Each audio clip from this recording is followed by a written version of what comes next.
Assalamualaikum warahmatullahi wabarakatuh. Halo semuanya, perkenalkan nama saya Mesara Alika dari kelas 2023C, Prodi Pendidikan Bahasa dan Sastra Indonesia, Fakultas Keguruan dan Ilmu Pendidikan, Universitas Riau. Di video kali ini saya akan membahas teori hierarki kebutuhan. Abraham Maslow, sang pencetus teori Maslow. Abraham Maslow, sang pencetus teori hierarki kebutuhan Maslow, lahir pada tanggal 1 April 1908 di kota New York, Amerika Serikat. Abraham Maslow dilahirkan di Brooklyn dengan nama lengkap Abraham Harold Maslow. Abraham Maslow mengenyam pendidikan di Brooklyn College dan lulus sebagai seorang psikolog. Tak hanya itu saja, Abraham Maslow juga menjadi profesor di beberapa universitas. Di usianya yang ke-62 tahun, tepatnya pada tanggal 8 Juni 1970, Abraham Harold Maslow, sang pencetus teori hierarki kebutuhan Maslow, menghembuskan nafas terakhirnya di California, Amerika Serikat. Dikarenakan Abraham Maslow mengalami serangan jantung, Abraham Maslow dikenal sebagai pionir yang bergerak di bidang psikologis dengan mencetuskan sebutan humanistik psikologis. Pengertian dari teori hierarki kebutuhan Maslow. Teori hierarki kebutuhan Maslow adalah salah satu teori psikologi yang berguna untuk memicu munculnya motivasi pada seorang individu dalam memenuhi kebutuhan mereka sehari-hari.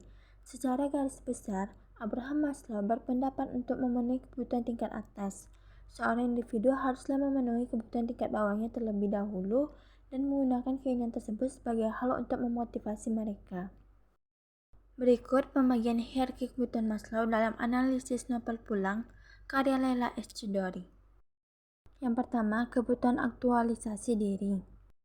Kebutuhan aktualisasi diri adalah kebutuhan yang tidak melibatkan keseimbangan, tetapi melibatkan keinginan yang terus-menerus untuk memenuhi potensi. Kebutuhan ini merupakan kebutuhan yang mendorong individu untuk mengungkapkan diri atau aktualisasi diri.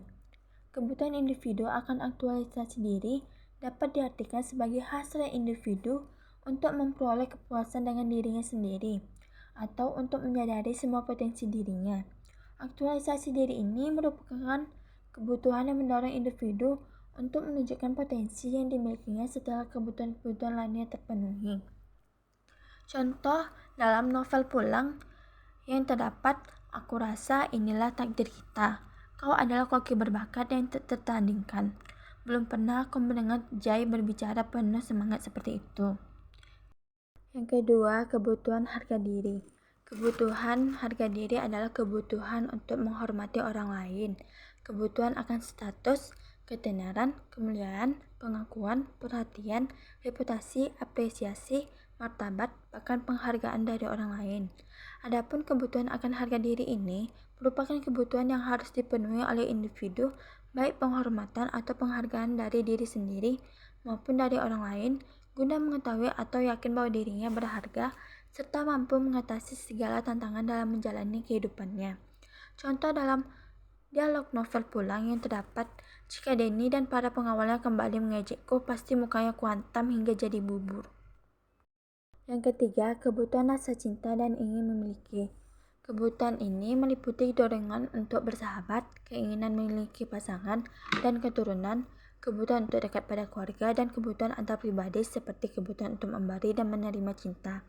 Kebutuhan individu akan rasa cinta dan rasa memiliki adalah suatu kebutuhan yang mendorong individu untuk mengadakan hubungan efektif atau ikatan emosional dengan individu lainnya, baik dengan sesama jenis maupun dengan yang berlawanan jenis, di lingkungan keluarga ataupun di lingkungan kelompok masyarakat. Contoh yang didapati dalam novel pulang, aku betul-betul tak tahu dan tak pernah mencari tahu apakah Surti jauh lebih mencintai Mas Hananto daripada aku. Aku lebih tak tahu lagi mengapa sampai detik ini setelah bertemu dengan Vivian yang jelita dan menikahinya, hatiku masih bergetar setiap kali mengenang Surti. 4. Kebutuhan rasa aman. Kebutuhan akan rasa aman ini diantaranya adalah rasa aman fisik, stabilitas, ketergantungan, perlindungan, dan kebebasan dari daya-daya mengancam seperti penyakit, takut, cemas, bahaya, kerusuhan, dan bencana alam. Contoh yang didapati dalam novel pulang, sementara waktu kami mendapat bantuan sekedarnya dari lembaga sosial pemerintah agar bisa bertahan. Kelima, kebutuhan fisiologis. Kebutuhan fisiologis merupakan kebutuhan yang paling mendesak sehingga paling didahulukan pemuasannya oleh individu. Kebutuhan fisiologis merupakan kebutuhan yang paling mendasar dan tentunya merupakan masalah yang terpenting apabila kebutuhan ini tidak terpenuhi. Saya mengambil kebutuhan fisiologis sebagai kebutuhan makanan dan minuman. Contoh yang didapati dalam novel Pulang adalah, dengan semangat aku membuka-buka dapur, ada mie, ada daging ayam, dan sayur. Aku mengangguk, Vivian segera menyiapkan semua perangkat, kuali, minyak goreng, dan bumbu. Sekian yang bisa saya sampaikan. Jika ada kesalahan berasal dari saya. Wassalamualaikum warahmatullahi wabarakatuh.